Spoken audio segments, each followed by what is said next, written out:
रायपुर से बड़ी खबर, ड्रग्स क्वीन नव्या केस में ईडी ने एंट्री मारी है। जी हां, मनी लॉन्ड्रिंग एंगल से अब नए सिरे से इस केस की जांच होगी। ईडी ने पुलिस से चार्जशीट मांगी है, दस्तावेज मांगे हैं और इस पूरे केस को लेकर अब नए सिरे से जांच होगी। ड्रग्स से कमाए पैसों के लेन देन पर पूरा फोकस है। काली कमाई के बड़े ब्लैक मनी कनेक्शन की जांच की जा रही है। नाव्या के नेटवर्क से जुड़े हुए कई और भी लोग रडार पर हैं। तो ड्रग क्वीन नाव्या के केस के सिलसिले में अब ईडी जांच की शुरुआत करने जा रही है। मनी लॉन्ड्रिंग का एंगल होगा और मनी लॉन्ड्रिंग के एंगल से अब जांच होगी।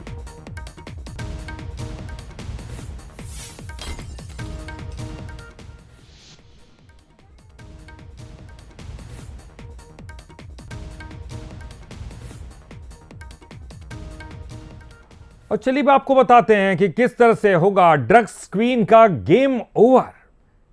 अगस्त 2025 में रायपुर में ये पूरा का पूरा रैकेट का भंडाफोड़ हुआ था। ये पूरा खुला था। Mastermind drugs queen Navya Malik Mumbai से गिरफ्तार की गई। मंगेतर अयान परवेज नाव्या से ब्रेकअप करना चाहता था। पीछा छुड़ाने के लिए मंगेतर ने पुलिस की मुखबिरी की और जांच में मुखबिर मंगेतर अयान खुद ड्रग तस्कर निकला। दिल्ली पंजाब के रास्ते पाकिस्तान से एमडीएमए ड्रग्स आता था। रायपुर के बड़े होटलों और पबों में इसकी सप्लाई की जाती थी। तो ये वहां से आता था दिल्ली पंजाब के रास्ते। रायपुर में होटलों और पबों में इसकी सप्लाई होती थी।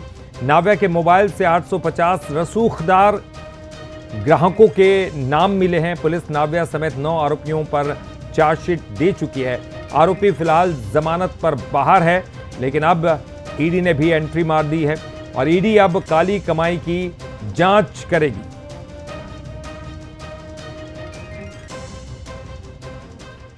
और चलिए ज्यादा जानकारी के लिए बात करेंगे। हमारे साथ हमारी संवाददाता दामिनी बंजारे जुड़ गई। दामिनी, पहले ही ये पूरा मामला खुल चुका है और जो तार है वो दिल्ली पंजाब के रास्ते से आते हुए दिखाई दिए और एक बड़ा नेटवर्क, बड़ा रैकेट यहाँ के होटलों में और पबों में चलाया जा रहा था। लेकिन अब ये चूंकि पूरे मामले में अब ईडी की एंट्री हो गई है, तो क्या कुछ खास होने वाला है ईडी की एंट्री के बाद? देखिए, आपको बता दें कि ईडी के द्वारा जो है पुलिस से और कोर्ट से जो है एक तरह से जानकारी मांगी गई है ताकि आने वाले समय में क्या ये मनी लॉन्ड्रिंग से जुड़ा हुआ विषय भी हो सकता है। इसे लेकर ईडी जो है वो जांच करेगी और आने वाले वक्त में जो है यदि उसमें करोड़ों का व्यापार है, करोड़ों का जो है लेन देन का जिक्र आएगा, जिसकी चालान जो है कोर्ट में पेश किया गया है, तो उस चालान के आधार पर आने वाले समय में ईडी की एंट्री जो है पूरे केस में हो सकती है। और आपको बता दें कि जब ईडी अगर जाँच करेगी तो ये साफ तौर पर कहा जा रहा है कि नए सिरे से ईडी जो है वो पूरी जाँच चालू करेगी, जिसमें ड्रग्स किस तरीके से कहाँ कहाँ पर बेचा गया था, कितनों का जो है इसमें जो है शिकार बनाया गया था और किस तरीके से इसके जाल को फैलाया गया था और कितने का करोड़ों का व्यापार जो है इस पूरे जो है ड्रग्स क्वीन ने किया है। इससे तमाम बिंदुओं पर जो है वो जांच होगी और आने वाले समय में एक बड़ा खुलासा होगा।